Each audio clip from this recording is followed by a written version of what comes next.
I used to focus on nothing but outer game, nothing but the attraction stuff. I want the lines, What's inner game? That's nothing, that's ridiculous. But then I started realizing like what I developed was kind of a veneer of game where I had all the lines, and I could sound like a guy that had his shit together and congruent, but I was really a mess inside.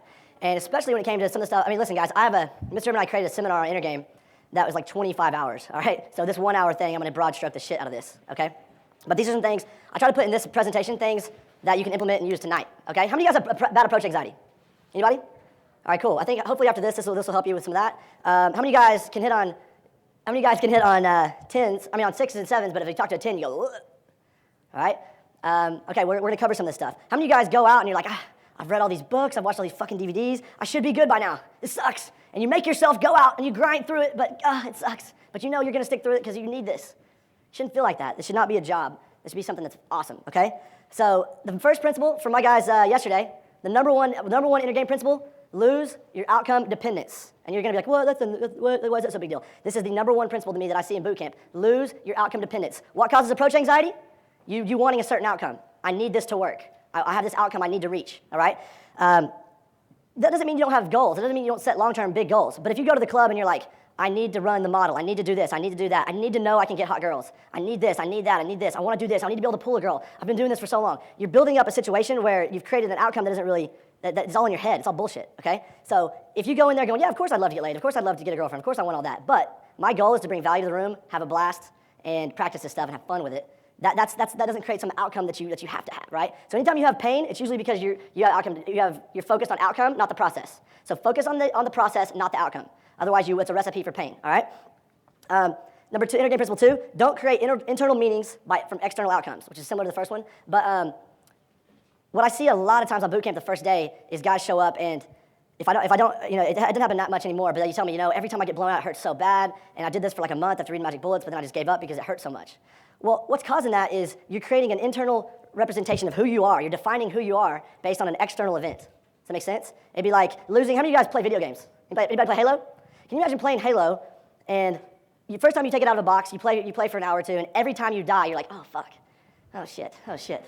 Oh, shit. Oh, shit. Oh, shit. Shit. What's wrong with me? I need a self-help book. Oh, fuck. Something's wrong with me. My dad, you know what? My dad was pretty mean to me as a kid. Maybe that's why I'm not good at Halo. Fuck. Halo will never like me. I'll never be good at Halo.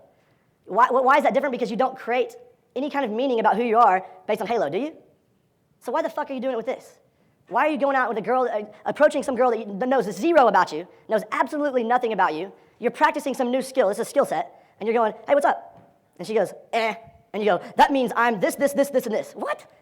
That's ridiculous. If you walked up to a 3-year-old, you're like, oh, hi, you want some candy? And she's like, whatever, ran off. Would you be like, oh my God, something's wrong with me? No, but because we have a certain value attached to women, we create identity meanings that just murder us.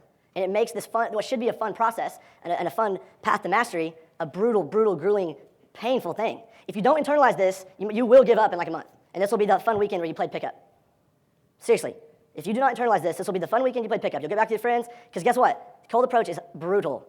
It's so full of highs and lows and plateaus. I'm one of the best in the world at this, and I still have horrible nights where I just get destroyed. And I'm like, do I fucking teach this? What the fuck is going on here? All right, I still have that, but what I have internalized so well, it took me a while because nobody told me this.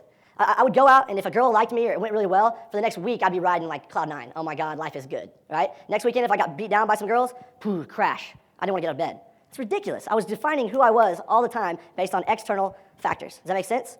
You define yourself before you even leave the fucking house, and whether that girl loves or hates you does not change who you are or how much you like yourself. Does that make sense? I know lots of scumbags who are great with girls. I know lots of great guys that are bad with girls. Being good or bad with women does not make you a better or worse person. It's just a skill set, okay? All right, put a star by that. That's crucial. Okay, let's see. This is crucial as well. Meaning equals emotion. The meaning you give to things will determine how you feel inside. Meaning equals emotion. Meaning equals emotion. For example, my ex-girlfriend I felt bad for me. She was brutal on herself to the point where, like, if I didn't text her back, or I didn't call her, or I didn't do X, Y, Z, all these rules she had created in her head, it meant I didn't love her. I didn't care. And if I loved her, I'd do X, Y, and Z. She had all these meanings she created for Nick didn't text me back within 10 minutes. That means X, Y, and Z. The meanings she created in her head gave her lots of pain because none of them were true. Does that make sense? So this doesn't mean you go around deluding yourself or being like, totally bullshitting yourself, but it does mean you can pick the meaning for anything that happens in your life, right? You can pick an empowering meaning. an empowering meaning. So what happens here is a couple of questions. What does it mean? What does going out mean to you? Does it mean like, holy shit, I live in the greatest country on the planet of the earth. I get to go to a club. I have enough passive income to go to a club and chase girls. That's what I get to do with my time. Sweet. I'm gonna go out with my best friends. We're gonna fucking chase and hit on hot chicks. I love women. They're awesome. They're so different and weird and completely opposite of me. I can't figure them out. It's so fun trying to. What an adventure tonight. Let's go. Yes. What's gonna happen tonight? What's gonna happen tonight? I'm gonna crack these guys up. I'm gonna try to have fun with every girl in there, and it's gonna be a blast. Or does it mean to you, I need to become a pickup artist? I wanna be a pickup artist. I hate that fucking, it's such a nerdy fucking gay word, right? But you're going out to hit on chicks, is what you're doing, right? But or does it mean I've watched all these DVDs and I've never been good with women, and going out is this like dragon I have to face every time I leave the house, and I hope that, you know, fuck, I hope I can get the strength to go out again tonight, because it's such a war every night, and it hurts. How do you guys fucking feel like that sometimes? That's retarded. Do you see how that meaning creates pain? Do you see? I used to do this. I told the guys yesterday in the innergame seminar. I said, you know, when I first started teaching boot camps, it came from a complete place of ego, where I was like, I need these guys to see me be good with girls, and I need to know that I'm good with girls, and I got more out of you guys liking me as a pickup artist than I did of helping the guys, right? So my ego was just completely tied to it. So what would happen is if I got blown out, the idea of getting blown out stressed me out so much because I built up this persona of I'm indestructible and I get every girl I want, that if I was like, oh my God, if they see me get blown out, holy fuck. So I couldn't sleep before boot camp. I'd be so stressed out, I'd just be, my hair would almost fall out, right? And then that was the stupid ass meaning I was creating for it. After years of doing this, I've totally changed that, where I'm like, the meaning of this is I need to be completely real with these guys. They need to know I get blown out. They need to know I'm just a guy. And they need to know that, yeah, I'm really good at this, but I'm human. I make lots of mistakes, and no matter how good you get at this, you will make mistakes. And they need to also realize, like, I do this because I love helping the guys. I love seeing them change, and it's a blast. It's so much fun. I can't wait to do boot camp. Let's go. I get excited now. I can't wait to teach boot camp. Nothing gives me more, you know, I have other businesses where I make more money, but nothing gives me more, like, excitement than seeing guys change, okay? That's a new meaning. That meaning makes me feel a whole different set of emotions. Does that make sense? One of them is, oh my God, I need to impress these guys. Braddock is a superstar pickup guy. They need to see that. Versus, wow, I'm going to change some lives this weekend. Let's go. Yes. Does that make sense? Does that make sense? Seriously. Okay, so what does a blowout mean to you? What does a blowout mean to you? Write it down. Be honest with yourself. Don't be like, nobody's going to read this. Write it down. What does a blowout mean to you? Be honest. When you walk up to a hot-ass girl and you're like, you got the courage to go do this, you're trying out the love system shit, or maybe you're good or whatever, and you're like, excuse me, you're gorgeous. And she's like, ugh, right? What does that mean to you? Write it right now. Write it down. Write it down. What does that mean to you? I'll tell you what it used to mean to me. I'm not good enough. I can't get girls hot enough. I can't get girls that hot. I'll never be a guy that gets girls like that. She sees something wrong with me that I was trying to hide, and I guess it's so apparent that she can see it within 2 seconds. Oh my God, that sucks. I'm not enough. I don't know if I can do this again. I hope nobody saw. I suck. All right? Write down some of those meanings. Now write down 5 meanings that it could be, that are like, let's go the other way. Besides those, what are some, not let's say positive, but what are some neutral meanings that it could mean? A blowout. Yeah, wrong time and place. Oops, she's having a bad day. Oops, I got to work on my approach. That's not working quite well yet. What else? Approach wasn't quite well. It's all proactive, right? So one of the things is be careful about the questions you ask whenever like on something that bad happens to you. Be careful when you get blown out. Is it oh my God, why did that happen? Think of it, I said this in the innergame seminar yesterday as well. Your mind is like Google. Google doesn't care what you ask it. It just searches what you ask. So if you say, oh my God, why doesn't she like me? Oh my God, what's wrong with me? Your mind goes, well, Google that. Here's what's wrong with you. Fuck you. Right? Here's a bunch of horrible shit. If you say, how can I improve that next time? Fuck, that kind of hurt. How can I improve? Oh well. How can I improve that next time? How can I improve that? Don't you instantly get 5 or 6 things kick up that are proactive? You're not aiming to delude yourself or be like, what does that mean? It means she's a bitch. No. You don't have to go that over the top. She's not a bitch. She's not a bitch, all right? Either she's having a bad day, she's been hit on 10,000 times, and I usually go, you know what, in another context, that girl would probably love me. It's all right. She's probably got hit on a lot tonight. No big deal. But you know what, I'm proud of myself because I always act on my intent. If I see a girl I want to talk to, I'm fearless, and I like that about myself. Blowout or not, blowout's just mean I'm alive, and it's okay. If I didn't get blown out, this wouldn't be fun, because that would mean it was easy, right? The blowouts make it fun. Blowouts make it, like, challenging. I think it's on another slide, but Pendrix, one of the instructors, like, dude, in boot camp, he's like, guys, if you don't get blown out 4 or 5 times a night, you're not trying hard enough. You're not pushing the limits. You're not swinging for the fences, and you're not going for the hot girls that you like. Is that true? You're playing safe. So what does the meaning of a blowout mean to you? You got to write that down. You got to come up with proactive answers where you're like, don't try to think super positive because you can't keep that up. Think, how do you neutralize that? Where it just feels neutral. Where you go, it stings for a second, but you can quickly hit reset. Does that make sense? Mainly though, fucking change the meaning, you change the emotion. Stop coming up with these shitty meanings that make you feel like shit Everybody gets blown out. I get blown out all the time. I got blown out 10 times last night. One girl told me I was the weirdest fucker she'd ever met. I was like, oh, well. I was like, good talk, good talk. That's what me and Dax always say. We're like, good talk, good talk. Just makes us laugh. You don't want to try to get back at the girls. It's not a place of ego. Don't be like, oh, she blew me out. You're just a bitch anyway. Nice fucking nose or something. That's not what this is about. Remember, I always just think, I'm awesome, she's awesome. Oh, well, no big deal. In another context, we probably would have hit it off. No big deal. Next. And my other meaning is, this is a playground full of my favorite toys. The club is a playground full of my favorite toys. Now, some of them look fun and they aren't, and some of them are really fun. Does that make sense? Okay. What does a girl not texting you back mean? I mean, we don't have to go through that again, but all this stuff. A girl not texting you back, what does that mean? A lot of guys, I've read your text messages, and I'm like, oh, Jesus, dude. Jesus. Get a fucking hobby, okay? Because you're texting a girl and then going, 1001, 1002, oh my God, I'm going to text, please text back. They'll read my book and use one joke from it, and then she doesn't respond. They're like, just kidding, sorry. Hey, you knew I was kidding, right? Wow, where'd you go? Stop.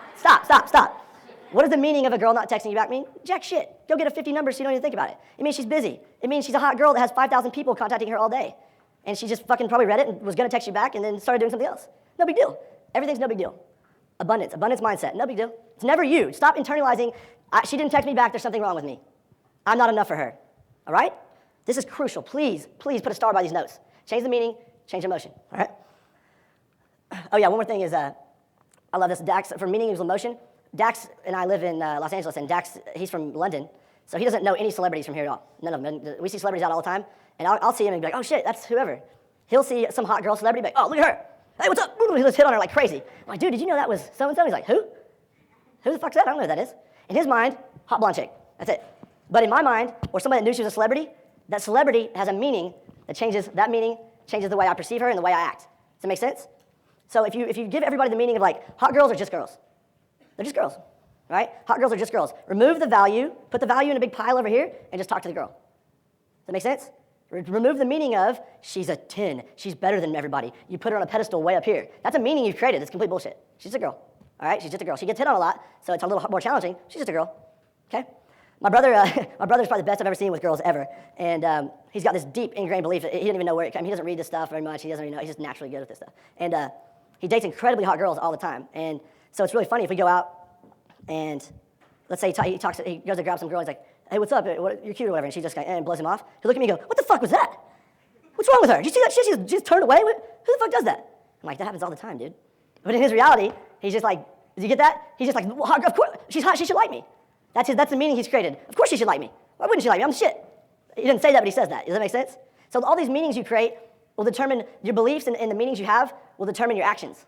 So if you have these weak-ass beliefs, you'll take weak-ass actions around those beliefs, right? Versus being like neutral beliefs or empowering beliefs where you're like, dude, some girls are nice, some girls are mean. Let's go fucking have some fun with them. Let's go have fun with girls. I love women. Let's go have fun with some girls tonight. Let's flirt with girls tonight. Not, I need to DHV, I calibrate fucking all this shit. All right? That shit messes you up. Stop thinking about that. I like to think this. I go tonight, I'm like, I love women. I'm going to flirt with a bunch of them. Something good will happen. If it doesn't, no big deal. I'll be back tomorrow night. It'll be fun tomorrow night too. Right? Okay, overreaching. Overreaching is something I see a lot. And the problem with, what is overreaching? It's the idea of like hoping someone, it's like you perceive value, and that value creates an emotional reaction inside of you. So you do things out of character that you normally wouldn't do to try to get to that value, hoping you can get it. It's a feeling of weakness and like lack, right? I see this with guys, and guys doing this to guys, and you ever seen like the kiss ass at work? And he just kisses the boss's ass, and it's like disgusting. You're like, oh, that's so gross. He doesn't. I mean, everybody knows it but him, including the boss. That he's like, you're a weak little pussy. And like, they don't respect you. And like the boss is fine with it because it's like whatever. But at the end of the day, like nobody respects that motherfucker, right? Everybody seen that? Great exercise to help you to illustrate this. Close your eyes for a second. To help you understand what overreaching is. Picture this. Everybody in the room in here is a billionaire except you. You just went broke. You can't pay your rent. You're desperate for money or a job, anything. And you're going to walk around this room and mingle, and you know they're all billionaires, and you really need something from them. How would you talk to them? How would you interact? Just on normal conversation. Hey, how you doing? Where are you from? He'd be like, hey, where are you from? And I'd be like, oh, hi, my name's Nick. I'm from Oklahoma, but now I live in Los Angeles. Would you over-answer, talk really fast, hoping to impress, hoping to change his view really quickly? Does that make sense? That'd be overreaching. You'd feel this need inside to get him to like you, right? Does everybody feel that? Well, now what if you close your eyes again, and this time you're a billionaire, and everybody else is a billionaire? You need nothing. But you like people, so you want to get to know these people. If they're cool and you connect and it feels right, you'll hang out. If not, no big deal. I'm abundant. I got a lot of good people in my life. No big deal. Do you feel that? Does that create a different feeling in your body? When they say, hey, what's your name? Where are you from? You're more like, hey, man, how you doing? I'm Nick. I'm from Los Angeles. Where are you from? I'm getting to know you because I choose to, not because I need something from you. Oh my God, right? Which one of these do you think most guys do to hot chicks?